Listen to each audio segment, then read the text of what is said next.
46 past the hour this morning, Israeli leaders are expected to discuss whether and how to respond to Iran's massive drone and missile attack on Saturday. NBC News has learned that U.S. officials expect Israel's response to be limited in scope and most likely involve strikes against Iranian military forces and Iranian-backed proxies outside of Iran, according to 4 U.S. officials. But that assessment was based on conversations before Iran launched those more than 300 drones and missiles on Saturday night.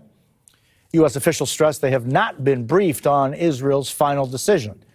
Joining us now is retired Admiral James Stavridis, former Supreme Allied Commander of NATO and NBC News Chief International Analyst. Admiral, it's always a pleasure to see you. Just wondering your thoughts, before we get into what Israel may or may not be doing, your thoughts on the nature of Saturday night's attack. More than 300 missiles and drones launched at one time from different locations. Massive. And 350 is the number I have seen most frequently cited. What's really extraordinary is that the combination of Israel, the United States, Britain, France, Jordan, Saudi Arabia, all of those team players in this air defense coalition were able to knock down literally every one of these missiles, both ballistic and cruise, as well as 170 drones in that package. It's a remarkable feat of air defense, Jose. Yeah, I mean, it wasn't simply Iran saying, oh, I'll throw a few things out there and give them an advance warning and see how they react. This was pretty massive. And so I'm wondering, Admiral, what does Israel do after Saturday night? Let me take you inside what I suspect is being briefed to the war cabinet of Israel. The Israeli military will be giving them effectively 4 options. One will be to do nothing. They'll discard that. Another one, going up the ladder of escalation, Jose, would be to strike Iranian targets, but outside the homeland. That could be an Iranian warship in the Red Sea, for example. It could be a cyber attack.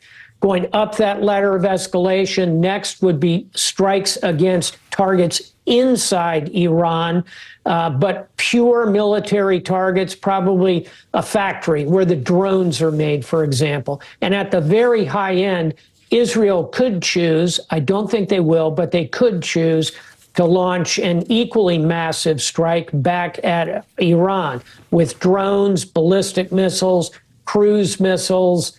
All of that could be piled on. I think the response will fall kind of in the middle 2 options that I mentioned. And so if Iran's president said last night that the smallest action against Iran's interests, quote, will definitely be met with a severe, extensive, and painful response, what are we looking at here, Admiral?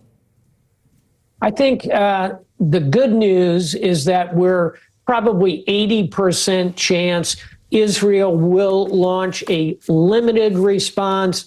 I think Iran will then kind of bluster about it. Few more missiles from Hezbollah, perhaps.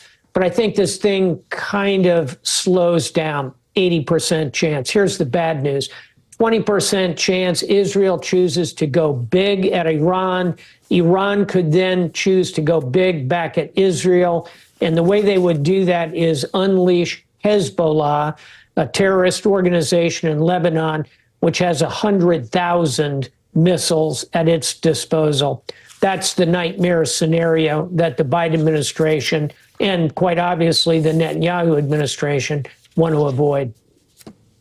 Admiral James Stavridis, always a pleasure to see you. I thank you very much for your time, as always. Thank you, Jose.